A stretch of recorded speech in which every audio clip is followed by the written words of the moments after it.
ver, ¿no? Ahora sí. Uy, qué pena. De nuevo, un saludo muy cordial. Qué bueno vernos otra vez a través de nuestra escuela bíblica online.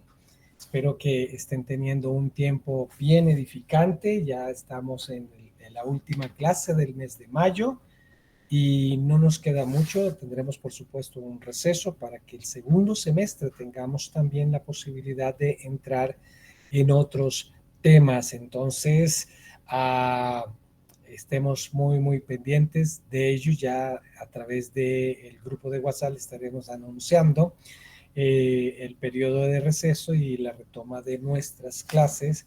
Y como podrán darse cuenta, abarcó el semestre y voy en el capítulo 3 de Apocalipsis. El año pasado gastamos prácticamente todo el año para abarcar hasta el capítulo 6 de Apocalipsis, pero bueno, este ha sido un tiempo edificante y creo que uh, no, para algunos que inclusive pudieron ver este material en los servicios dominicales que tuvimos en el año pasado y verlo ahora, pues pudo ser un poco más clarificado, pudo haber sido más profundo quizás. Entonces, eso es lo que queremos, que seamos edificados a través de ello. Vamos a entrar a orar y entramos también a nuestra clase de hoy, que nos corresponde justamente la iglesia de Filadelfia, la carta o el mensaje de Cristo a la iglesia de Filadelfia. Bueno, a la Filadelfia de aquel tiempo, por supuesto, porque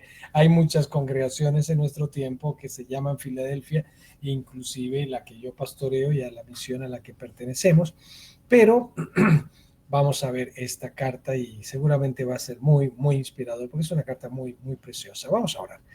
Amado Padre Celestial, quiero darte gracias por la vida de todos y cada uno de estos preciosos estudiantes que le ha hecho un paréntesis a su cotidianidad y ha tomado la determinación de estudiar estos temas que venimos tratando con el profesor Andrés, Señor, y con mi persona, y te damos gracias por cada uno de estos estudiantes. Y más allá de transmitir una información, deseamos que esta información sea una semilla que germina en sus mentes, sus corazones, su espíritu, sus pensamientos, y dé fruto, un fruto de sabiduría, un fruto de comprensión profunda del conocimiento de la palabra, un fruto de conocimiento acerca de ti, un fruto que permite evidenciar el carácter de Cristo en toda nuestra manera de ser y un fruto que nos permite enseñar a otros estas verdades para que también puedan ser direccionados en cuanto a tu voluntad y en cuanto a las verdades de tu palabra, para que la vida de ellos también sea transformada.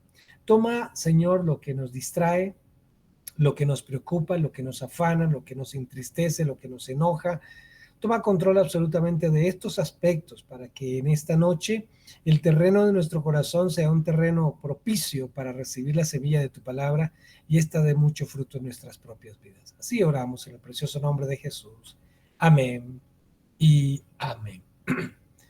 Bien, vamos a compartir pantalla para ver el texto que vamos a estar estudiando hoy, que está en el capítulo 3 de Apocalipsis, y vamos a leer los versos versos 7 al 13. Ese va a ser la porción bíblica de la que vamos a estar estudiando en el día de hoy. Lo ampliamos un poco más porque sé que algunos tienen celulares y en el celular la letra es mucho más pequeña. Dice el texto: escribe al ángel de la iglesia en Filadelfia. Esto dice el santo, el verdadero, el que tiene la llave de David, el que abre y ninguno cierra, y cierra y ninguno abre. Yo conozco tus obras. He aquí, he puesto delante de ti una puerta abierta, la cual nadie puede cerrar. Porque aunque tienes poca fuerza, has guardado mi palabra y no has negado mi nombre. He aquí, yo entrego de la sinagoga de Satanás a los que se dicen ser judíos y no lo son, sino que mienten. He aquí, yo haré que vengan y se postren a tus pies y reconozcan que yo te he amado por cuanto has guardado las palabras de mi paciencia. Yo también te guardaré de la honra de la hora de la prueba que ha de venir sobre el mundo entero para probar a los que moran sobre la tierra. He aquí yo vengo pronto, retén lo que tienes para que ninguno tome tu corona. Al que venciere, yo lo haré columna en el templo de mi Dios y nunca más saldrá de allí.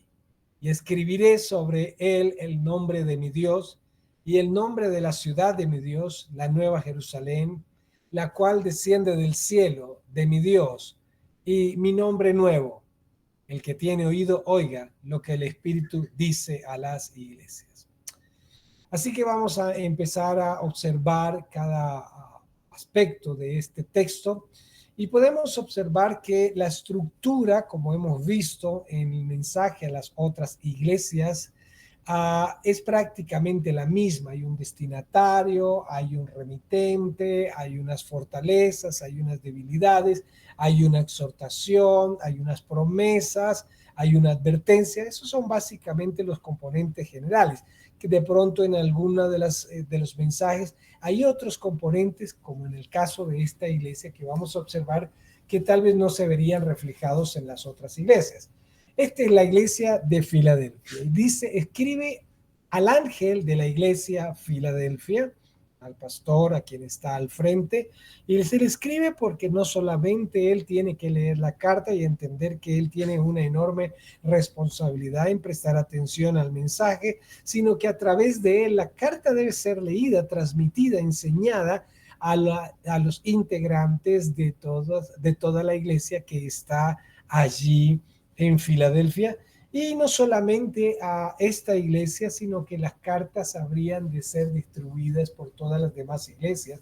Y nos ha llegado hasta nuestro tiempo, lo que nos da a entender también que Dios, por su entera soberanía y providencia, ha tomado la determinación de que todos los creyentes que hemos tenido la oportunidad de leer estas porciones de Apocalipsis nos hagamos conscientes de que el mensaje también es personal para cada uno de nosotros. En cuanto al remitente, como vemos, siempre la referencia al remitente está tomada de la visión que Juan vio al comienzo, pero en este caso con Filadelfia, los aspectos que destaca no son de observación tangible, de una observación netamente visual con estos ojos físicos, sino que hay unos aspectos más relacionados con el carácter. Vamos a observar quién es el remitente. Esto dice el santo. Ahora podríamos pensar, bueno, estamos hablando de Jesús. Él a sí mismo se está autodenominando el santo, pero solo él se hace referencia a él como el santo. En el capítulo 2 de Hechos, cuando Pedro está dando el mensaje de Pentecostés, dando a entender a toda esta audiencia, a todas estas 3,000 personas que se reunieron en torno a los apóstoles y a las 120 personas que estaban ahí en el aposento, cuando vino el bautismo del Espíritu Santo, la promesa del Padre, cuando vino Pentecostés y llamas de fuego fueron repartidas sobre la cabeza de los 120 que estaban allí presentes en ese aposento alto. Pedro toma una referencia profética de David y dice en Hechos 2:25, porque David dice de él, refiriéndose a Cristo, veía al Señor siempre delante de mí, porque está a mi diestra, no seré conmovido. Por lo cual mi corazón se alegró y se gozó mi lengua, y aún mi carne descansará en esperanza. Esto es hermoso. Porque no dejarás mi alma en el Hades, ni permitirás que tu santo vea corrupción. Ahora esta es una profecía y Pedro está explicando desde esta palabra profética dada por David lo que realmente sucedió en la persona del Señor Jesucristo, acerca de su muerte, también acerca de su resurrección, y cómo David hace referencia profética a Cristo con la expresión de santo, ni permitirás que tu santo vea corrupción. Ahora aquí puedes observar que tanto en Apocalipsis como en Hechos de los Apóstoles, la palabra santo está en mayúscula. no es un nombre, es una distinción, es una virtud que distingue el carácter divino. Así que vemos que el santo, Jesús refiriéndose a sí mismo, y el santo David en la profecía, haciendo referencia a que no permitirás que tu santo vea corrupción, pues una referencia a la resurrección de Cristo, que su cuerpo no quedaría allí para deteriorarse como se deterioran todos los cuerpos humanos que han entrado al sepulcro y allí permanecen hasta completo deterioro, ¿verdad? Así que este es el primer aspecto del carácter, que fue algo que Juan en la visión no podría ver de forma tangible con este tipo de sentido natural, pero Jesús sí se hace evidente como el santo, pero no es el único aspecto del carácter del remitente. El segundo aspecto del carácter del remitente es el verdadero, es decir, el genuino, el verdadero que nos da a entender al auténtico, al genuino. Si leemos la profecía de Mateo 24, que al comienzo, en el preámbulo al estudio de Apocalipsis lo estuvimos examinando un poco, a partir del verso 23 leemos de esta manera. Entonces, si alguno dijere, mirad, aquí está el Cristo, o mirad, allí está, no lo creáis, porque se levantarán falsos cristos y falsos profetas y harán grandes señales y prodigios, de tal manera que engañarán, si fuere posible, aún a los escogidos. Ya os lo he dicho antes. Así que si os dijeren, mirad, está en el desierto, no salgáis. O mirad, está en los aposentos, no lo creáis. Y cuando habla él mismo, refiriéndose a sí mismo como el verdadero, quiere hacer destacar que él es el único que puede decir soy el Cristo y su declaración es cierta. Él es el genuino. Los demás simplemente son engañadores, están plagiando el lugar de Cristo. Y Cristo, en esta profecía que acabamos de leer, advierte a la iglesia, advierte a su pueblo que tengamos cuidado de no ser engañados. Ahora, si notas en la expresión de tal manera que engañarán, si fuere posible, aún a los escogidos. Bueno, esa implicación da a entender que no es posible engañar a los escogidos, porque los escogidos que conocemos la palabra, que conocemos al Cristo reflejado en el Nuevo Testamento como en el Antiguo Testamento, ya tenemos claro un perfil de la persona de Jesús, y aquellas personas que se levanten diciendo yo soy el Cristo y que son engañadores, por este discernimiento, por este conocimiento de la palabra, por este conocimiento de Dios a través de la escritura y por la dirección de su Santo Espíritu, resultará imposible entonces engañarnos en cuanto a quién es el auténtico Cristo. Pero ese es el segundo aspecto. Él es el santo, Él es el verdadero, y en tercer lugar, Él es el que tiene la llave de David. Ahora, Jesús y David vivieron en periodos muy distintos, pero Jesús tiene la llave de David. ¿A qué hace referencia una llave? A autoridad, básicamente. En Isaías capítulo 22, verso 22, hay una profecía donde dice, y pondré la llave de la casa de David sobre su hombro, y abrirá y nadie cerrará, cerrará y nadie abrirá. Tengamos en cuenta esta profecía porque viene algo más que vamos a entender a partir de esta profecía de Isaías 22, 22. Perdón. Pero es una profecía que habla de la autoridad que reposará el Padre en la persona de Jesús. Cuando dice, y pondré la llave de la casa de David, esa casa de David tiene que ver con el gobierno de David, la autoridad que David tuvo. Si analizamos el panorama histórico, aparte del periodo de los jueces en el Antiguo Testamento, llegó el periodo de los reyes, las monarquías, o el periodo de la monarquía, y esta inicia con Saúl, si bien lo recuerdas, Dios elige a Saúl y es ungido por Samuel. Sin embargo, a Dios le pesó haber elegido a Saúl por rey de Israel y ha preferido escoger a uno conforme a su corazón, y este fue David.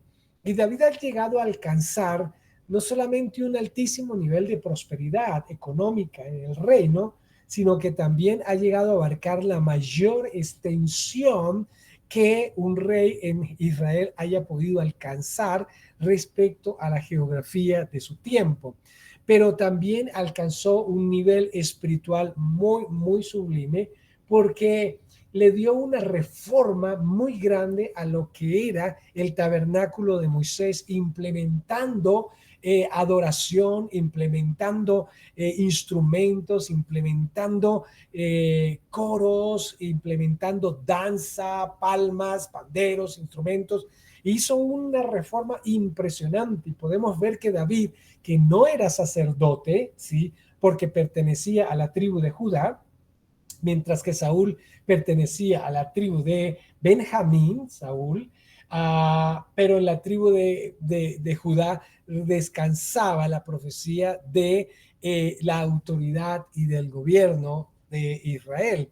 Pero entonces podemos observar que aquí hay una profecía que tiene que ver con que esa autoridad que David tenía en el frente político, en el frente geográfico, en el frente espiritual, con toda la reforma que hizo al tabernáculo de Moisés y toda la reforma que le hizo en la adoración, en el acercamiento del pueblo a Dios sin suprimir los sacrificios, pero implementó una búsqueda del Señor muy interesante. Y eso fue lo que seguramente causó el agrado por parte de Dios respecto al corazón de David.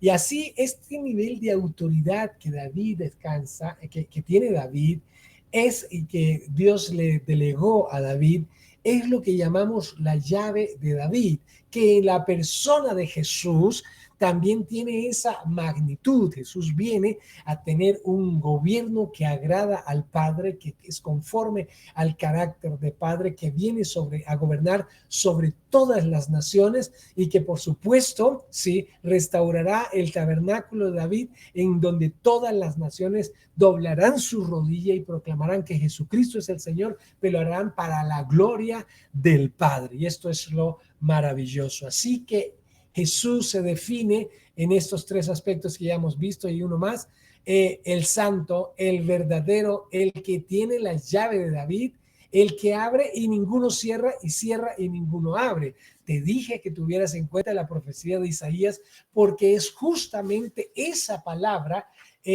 Yo pondré la llave de la casa de David sobre su hombro. Y de Jesús se dice, el que tiene la llave de David, Jesús mismo lo dice, el que tiene la llave de David y abre y nadie cierra y cierra y nadie abre. Esto tiene que ver con su soberanía, su autoridad de gobierno, el que cuando se refiere al que cierra y ninguno abre, abre y ninguno cierre, eso pareciera tener que ver con puertas, porque una llave es para introducir en el seguro de una puerta y abrir, y es por su autoridad que se determina, si por su poder que se determina, por su soberanía que se determina quién entra, quién sale, que cuando se abre, cuando se cierra, o si se abre, ninguno puede cerrar sino solamente él, y si se cierra, ninguno podrá abrir sino solamente él. Mira, todos estos cuatro aspectos que refiere Jesús de sí mismo destacan la soberanía de Jesús en cuanto a su carácter santo, agradable al Padre, en cuanto a su autenticidad que le distingue de todos los Cristos engañadores, es decir, de todos los que se refieren a sí mismos como Cristo, que tiene esa autoridad y que tiene ese poder para ejercer sobre las naciones. Así que de esta manera nuestro remitente, que es la persona de Jesús, se presenta ante la iglesia de Filadelfia. Recuerda que cada aspecto del remitente, cuando Jesús lo refiere a cada una iglesia, está vinculado también con el tipo de exhortación que le quiere dar a esa iglesia.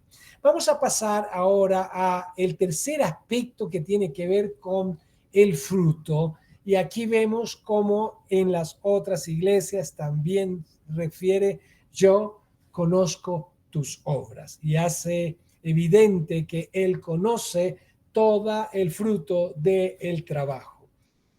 Esta tarde tuve una conversación con alguien donde hablábamos de Juan 15 no lo anoté. Este es algo que quiero complementar respecto a nuestro estudio.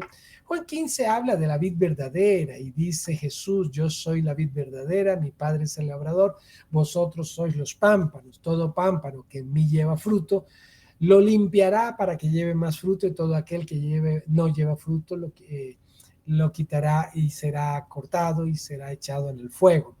Ahora, y dice que el que lleva fruto lo limpiará para que lleve más fruto. Y estábamos hablando acerca del concepto que algunos conocen ya, pero quiero exponerlo acá, el concepto de gasto o inversión. Somos pueblo adquirido por Dios, es decir, nos compró con su propia sangre, y ese pago con su sangre podríamos considerarlo en dos sentidos. Uno, como un gasto. Es decir, bueno, él pagó y listo. Y dos, como una inversión. Él pagó, pero tuvo una ganancia.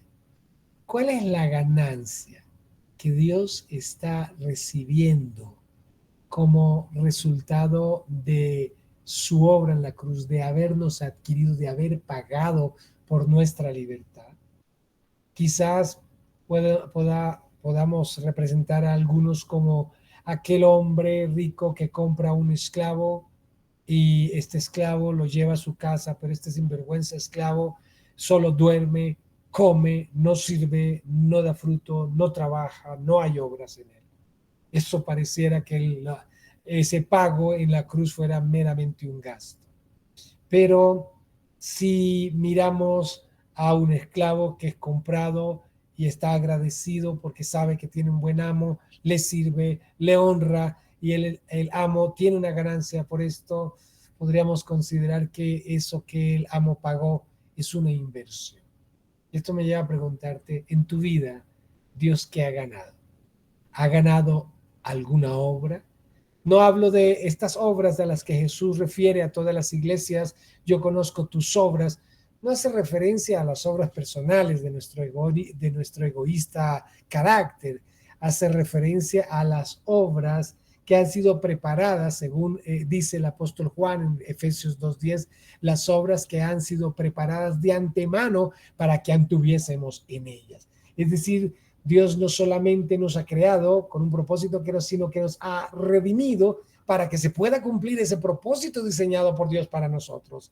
Así que en ese propósito hay unas obras que debemos ejecutar, que las preparó de antemano. Y es una forma de expresar nuestra gratitud. Es la ganancia, vamos a decirlo así. Sé que es un panorama comercial, económico, pero lo estoy usando como una analogía, no me malinterprete en lo que yo estoy refiriendo al respecto. Solamente es una analogía de, si no hay obras, entonces, ¿cómo estamos expresando nuestra gratitud al sacrificio? Claro, no significa que Él pagó para que nosotros, Él está pagando nuestros servicios, Él está pagando nuestras obras. No, no, no, no, no. Él pagó el costo de nuestra redención. Pero hay algo que debe haber de nuestra parte como respuesta, que está reflejado en adoración, que está reflejado en integridad, que está reflejado en fruto, que sería otro nombre para esas obras que hacemos. Y es bueno pensar en estas cosas. Si la obra de Cristo fue un pago, es un costo que asumió el Señor para nuestra redención, para nuestra liberación. Si somos pueblo adquirido, el valor de esa adquisición es un gasto o una inversión. Y si es una inversión, ¿cuál es la obra? ¿Qué es el fruto? ¿Cuál es el resultado? ¿Qué ha ganado Dios contigo? Para pensarlo.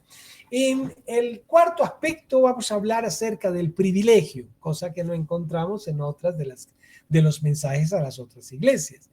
Dice el privilegio así: he aquí, he puesto delante de ti una puerta abierta, la cual nadie puede cerrar. Ahora, el texto nos está devolviendo a lo que vimos hace un rato acerca de la persona de Jesús, con que el que tiene la llave de David, el que abre y ninguno cierra, cierra y ninguno abre. y está hablando a la iglesia de Filadelfia diciendo que delante de ella ha puesto una puerta abierta, la cual nadie puede cerrar, es decir, la cual él abrió y él decide si la cierra, no la cierra, cuándo la cierra, y la ha puesto delante de la iglesia de Filadelfia. Ahora pudiéramos pensar a qué pudiera referirse la puerta. Hay un episodio bíblico que hace referencia a puertas que se abren, como es el de Hechos 14, 27. En el verso 27 dice, y habiendo llegado y reunido a la iglesia, refirieron cuán grandes cosas había hecho Dios con ellos. Este es el reporte de Pablo en una labor misionera y dice, refirieron cuán grandes cosas había hecho Dios con ellos y cómo había abierto la puerta de la fe a los gentiles. Entonces, la fe tiene una puerta. ¿Cómo había abierto la puerta de la fe a los gentiles? Se dijo a Pedro que le entregaría las llaves del reino de los cielos. Y bueno, eso llevó a pensar a algunos que con eso estaba delegando una autoridad papal, pero lo que esto realmente significa es que Pedro tendría el privilegio de abrir la puerta del reino de los cielos con la predicación del mensaje del evangelio, de manera que Pedro fue la primera persona que hizo una predicación pública después de la gran comisión, después de Pentecostés, justamente el día de Pentecostés, y 3,000 personas recibieron al Señor y luego se añadieron a la iglesia y luego 5,000 personas fueron añadidas a la iglesia. Pedro fue ese primer evangelista, claro. Tal vez tú me digas, no, pero la mujer samaritana tuvo, sí, pero estoy hablando después de la resurrección de Cristo. Ella hizo una labor interesante en Samaria con Jesús, pero estoy hablando de después, ya en la venida de Pentecostés. Pedro abre una puerta con la predicación del mensaje del evangelio y los que han creído han atravesado esa puerta. Es la puerta de la fe que les da entrada al reino de los cielos. Y los comentaristas concuerdan que esta puerta tiene que ver con esta puerta que abre el mensaje del evangelio, abre el corazón y la mente de esta audiencia para que vengan y entren. Parece ser una iglesia, discúlpenme, parece ser una iglesia a la que se le promete un avivamiento, una iglesia que abrirá las puertas o a la que se le ha abierto una puerta grande, delegada por Jesús, abierta por Jesús, en la que ella, puede atravesar y abrir para que muchos tengan esta convicción de fe y puedan ingresar al reino de los cielos por la fe en el mensaje del evangelio. Esta iglesia tiene una debilidad y Jesús la refiere con esta expresión, porque aún tienes poca fuerza.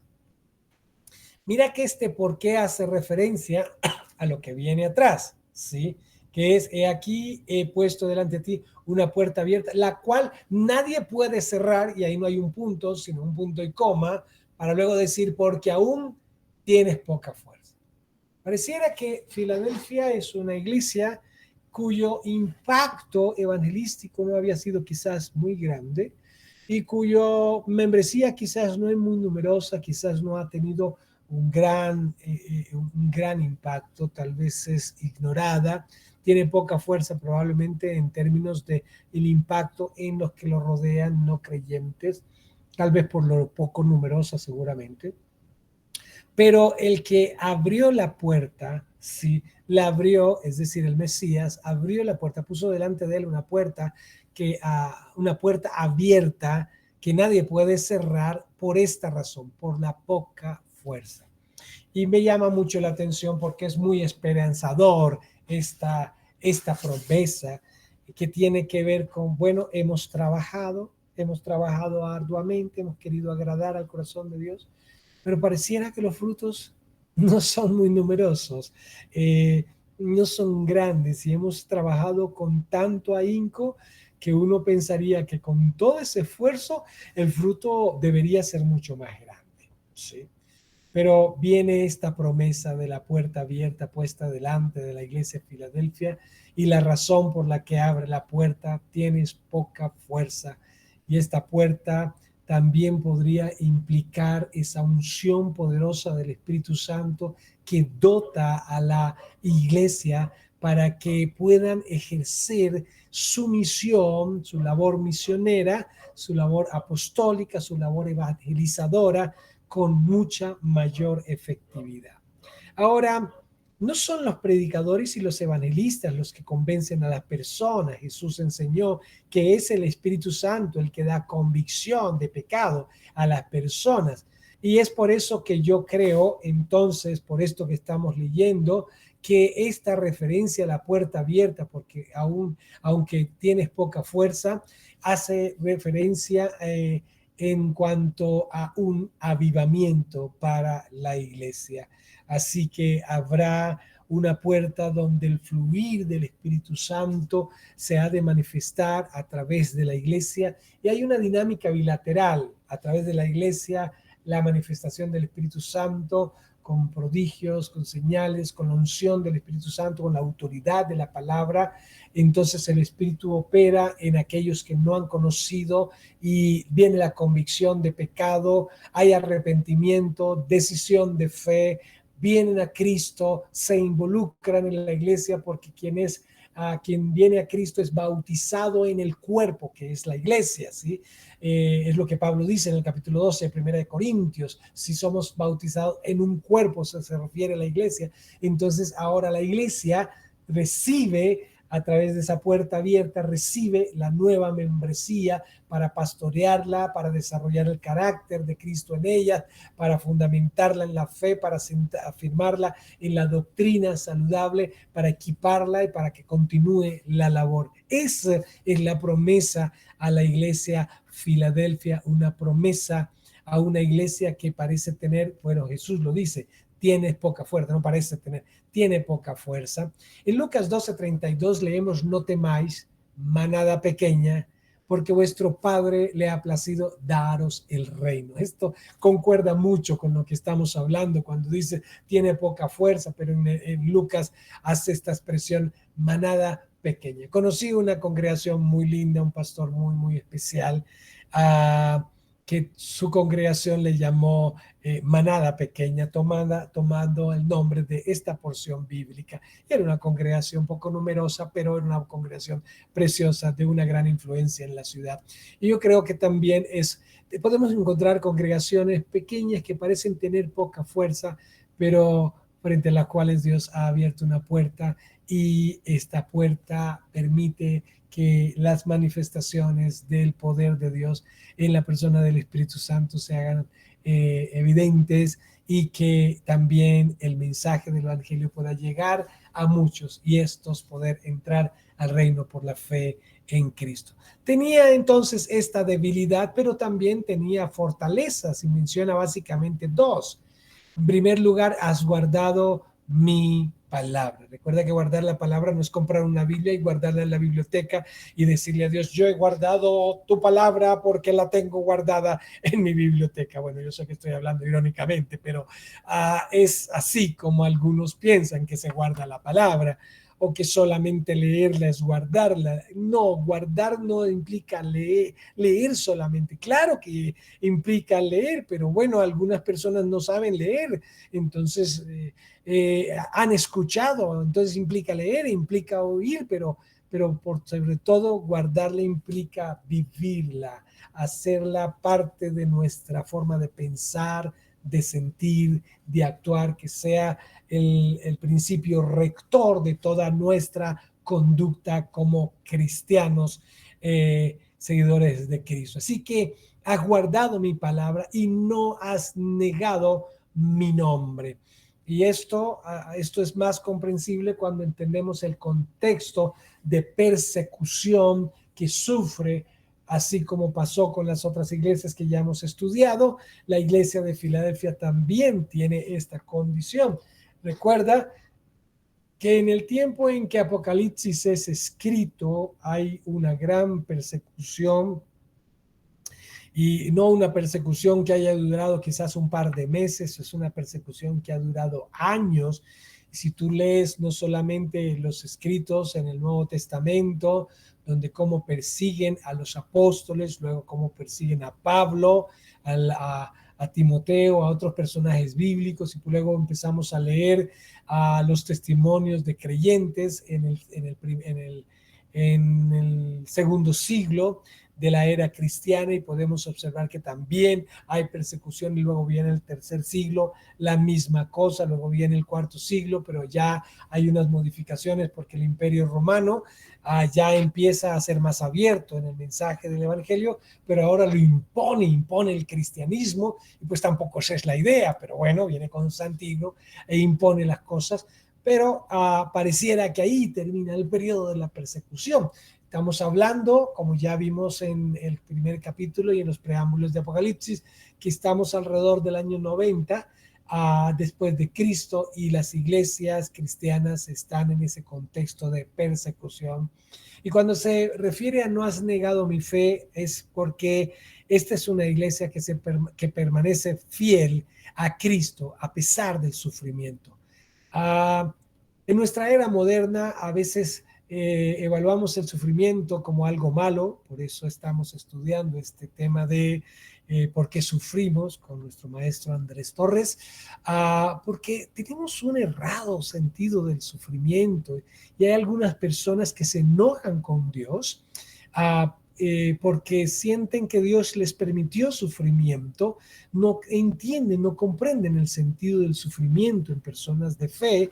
Y la iglesia en Filadelfia, como las otras también, sufrieron persecución, y no es la única que no negó su nombre, ya hemos estudiado otras, pero esta, a pesar de que la persecución no era, este sufrimiento de la iglesia de Filadelfia y las otras iglesias no era un sufrimiento por un dolor de cabeza, por un cáncer, por alguien que se iba a morir y queremos que no se muera. No, este es un sufrimiento por persecución, es un sufrimiento en el que creer en Cristo, seguir a Cristo traía un peligro fatal, un peligro mortal, en el sentido de que si alguien se entera que yo creo en Cristo, si predico abiertamente el mensaje del Evangelio, entonces puedo ser perseguido y puedo incluso ser asesinado, echado a prisión, calumniado, torturado por seguir a Cristo. No es no es lo que estamos sufriendo en nuestra época, pero estas iglesias sufrieron esto, y a pesar de eso no negaron el nombre de Jesús,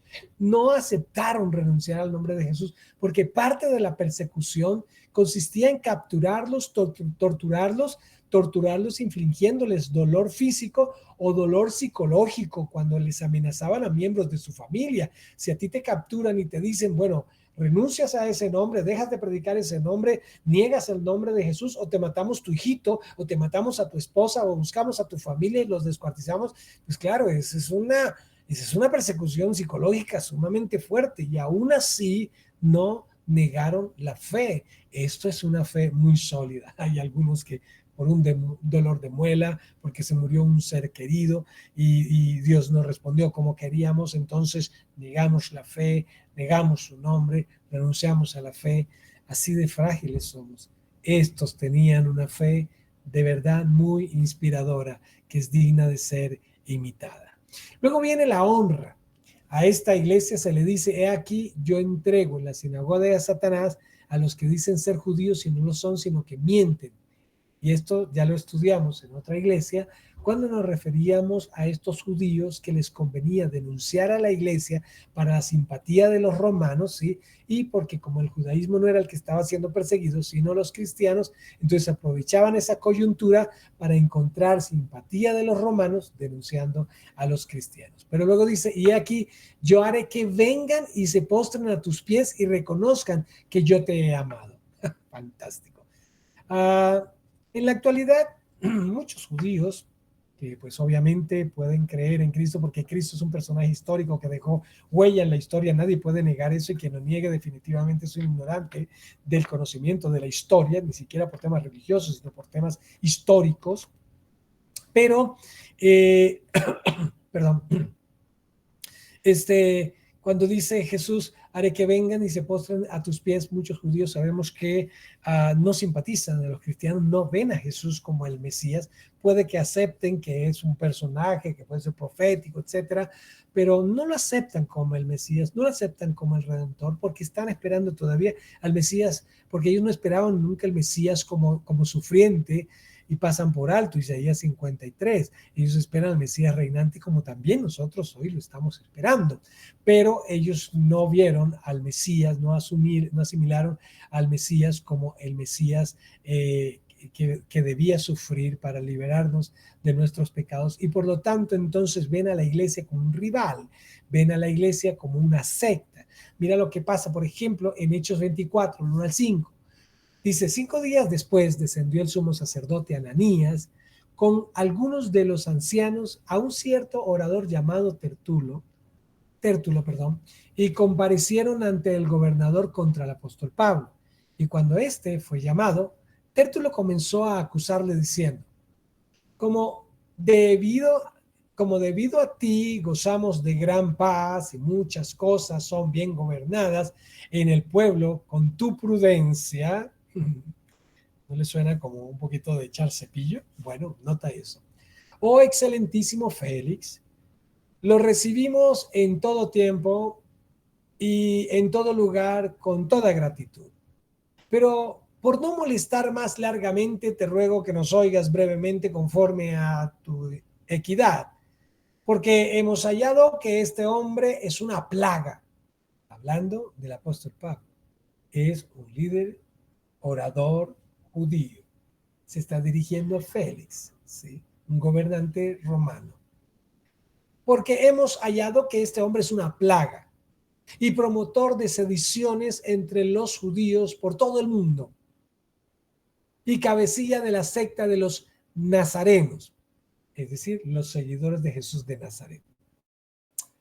Así que esta es la forma como se expresan los judíos respecto a la iglesia. Y ese ya nos da un poco de luz de qué tipo de persecución estaba sufriendo la iglesia de Filadelfia y las demás iglesias allí en la provincia de Asia. Déjenme leerles me llamó mucho la atención este comentario de Carballosa que me parece válido para considerar la perspectiva que tenían los judíos respecto al cristianismo en aquel periodo. Dice así, el pueblo judío que se había convertido al cristianismo ya no era tolerado en las sinagogas después de la destrucción del templo y de la ciudad de Jerusalén en el año 70 después de Cristo. 2 décadas más tarde, en el año 90, en la década de los 90, los líderes judíos se reunieron en Jamnia para reconocer el canon de las escrituras y para formular las así llamadas 18 bendiciones. La bendición duodécima, la duodécima petición en esta oración, pronuncia una maldición sobre los apóstatas. Y mira cómo dice esa maldición. Para los apóstatas para los apóstatas que no haya esperanza, y que el reino de la insolencia erradiques con prontitud en nuestros días, y que los cristianos, no sería una forma para referirse, y los herejes, minimín, perezcan en un momento, que queden borrados del libro de la vida y que no sean inscritos con los justos. Bendito eres, oh Señor, que humillas al insolente. ¿Ves la perspectiva o el lente a través de los cuales los judíos miraban al cristianismo en aquel periodo? Hoy no es muy distinto, pero son menos agresivos contra los cristianos como lo eran en aquel periodo de tiempo. Hay un episodio también en Juan capítulo 8, desde el verso 39, que dice, respondiendo le dijeron, nuestro padre es Abraham. Es una discusión que tienen Jesús con los samaritanos, y entonces le dicen a Jesús, nuestro padre es Abraham. Y Jesús les dijo, si fueres hijo de Abraham, las obras de Abraham haríais. Pero ahora procuráis matarme a mí, hombre que os he hablado la verdad, la cual he oído de Dios. No hizo esto Abraham. No hizo esto Abraham. vosotros hacéis las obras de vuestro padre. Entonces le dijeron, nosotros no somos nacidos de fornicación. Un padre tenemos que es Dios. Jesús entonces les dijo, si vuestro padre fuese Dios, ciertamente me amaríais, porque yo de Dios he salido y he venido, pues no he venido de mí mismo, sino del que me envió. ¿Por qué no entendéis mi lenguaje? ¿Por qué no podéis escuchar? ¿Por qué no entendéis mi lenguaje? Perdón. Porque no podéis escuchar mi palabra. Vosotros sois de vuestro padre el diablo, y los deseos de vuestro padre queréis hacer. Él ha sido homicida desde el principio y no ha permanecido en la verdad porque no hay verdad en él. Cuando habla mentira, de suyo habla porque es mentiroso y padre de mentira. Y a mí, porque digo la verdad, no me creéis. ¿Quién de vosotros me redarguye de pecado? Pues si digo la verdad, ¿por qué vosotros no me creéis? El que es de Dios, las palabras de Dios oye. Por esto no las oís vosotros, porque no sois de Dios. Este es un encuentro muy fuerte entre los fariseos, esa rama del judaísmo, con Jesús. Y Jesús les desmiente en cuanto a su ascendencia, tanto de Abraham como de Dios mismo, porque ellos no pudieron creer en las palabras de Jesús. No les había sido dado del Padre, y por lo tanto Jesús denuncia su verdadera naturaleza. No son hijos de Dios, son hijos del diablo. No lo dijo Pablo, no lo dijo Pedro, no lo dijo Juan, lo dijo Jesús. Y por lo tanto, entonces, esta es la posición antagónica entre el cristianismo y el judaísmo que podemos ver para aquel tiempo, que desde los fariseos hasta las generaciones que podemos reflejar en el año 70 tenían una actitud sumamente intransigente para contra el cristianismo. Así, en ese contexto encontramos entonces a la iglesia de Filadelfia, y en medio de eso hay una honra. Haré que vengan y se postren a sus pies y reconozcan que yo te he amado. Bueno, es algo que va a suceder, no solamente con los judíos, sino con todas las naciones, ya reconociendo entre todas las naciones que Jesús es el Señor para la gloria de Dios Padre. Luego viene la seguridad. Y en la seguridad podemos observar tres aspectos, A, B y C. Tenemos primero la virtud. Por cuanto has guardado la palabra de mi paciencia. Ahí no dice has guardado la palabra paciencia, sino la palabra de mi paciencia. Es muy probable que cuando hay persecución pensamos, Señor, ven pronto. Uy, esto está tan terrible, esta situación está tan intolerable, definitivamente ven pronto. Hay tanta injusticia, somos testigos de tanta perversidad, de tanta maldad. No sabemos si nuestro corazón pueda resistir tanta maldad. Señor, ven pronto. Y a pesar de esa oración, pareciera que se demorara. Y bien dice la Escritura del Nuevo Testamento que el Señor no tiene su venida por tardanza, sino que desea que todos vengan al arrepentimiento.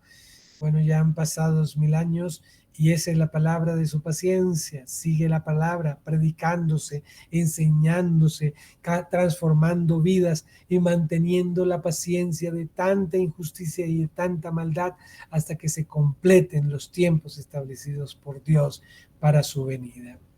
Luego de la virtud menciona la prueba. Yo también te guardaré. Por cuanto has guardado la palabra de mi paciencia, yo te guardaré de la hora de la prueba.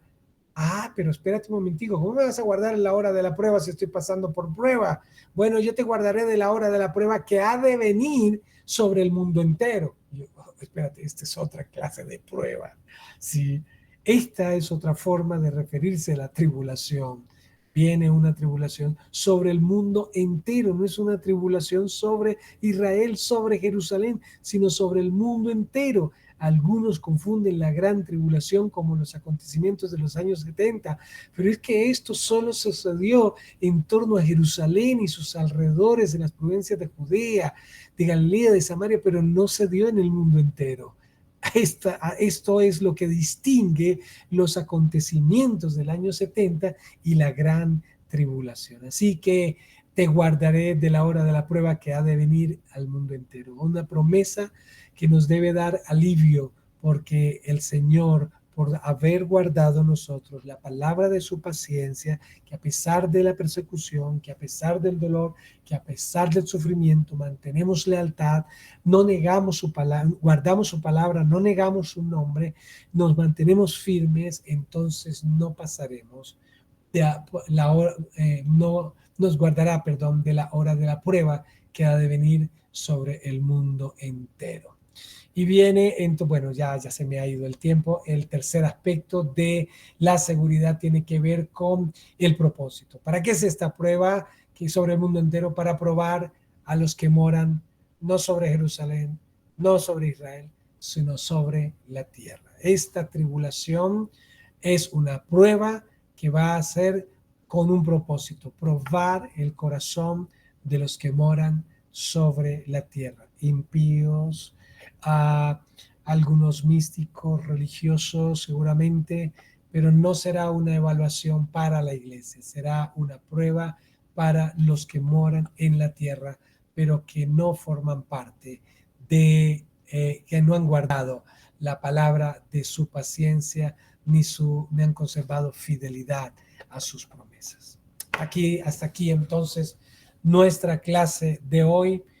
No suelo dejar mucho tiempo, realmente tiempo para inquietudes o preguntas, pero bueno, ahí está para que podamos meditar sobre estas cosas. Hay promesas hermosas y bueno, vamos a orar y cerrar este tiempo y así nos veremos en la próxima clase. Padre, muchas gracias por la Iglesia Filadelfia de la Escritura, la Iglesia Filadelfia a la cual fue dirigido este mensaje del Mesías a ella. Padre, gracias.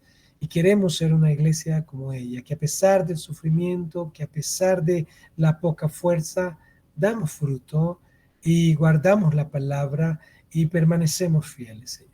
Perdónanos si no ha sido así, si a veces vemos el sufrimiento como en algo de que no es bien, que es culpa tuya. Perdónanos si tenemos una errada perspectiva del sufrimiento, pero ayúdanos a tener la óptica correcta de esto, Señor. Y gracias por la promesa de guardarnos de aquella hora de la prueba que vendrá sobre toda la tierra para probar el corazón de los hombres, Señor.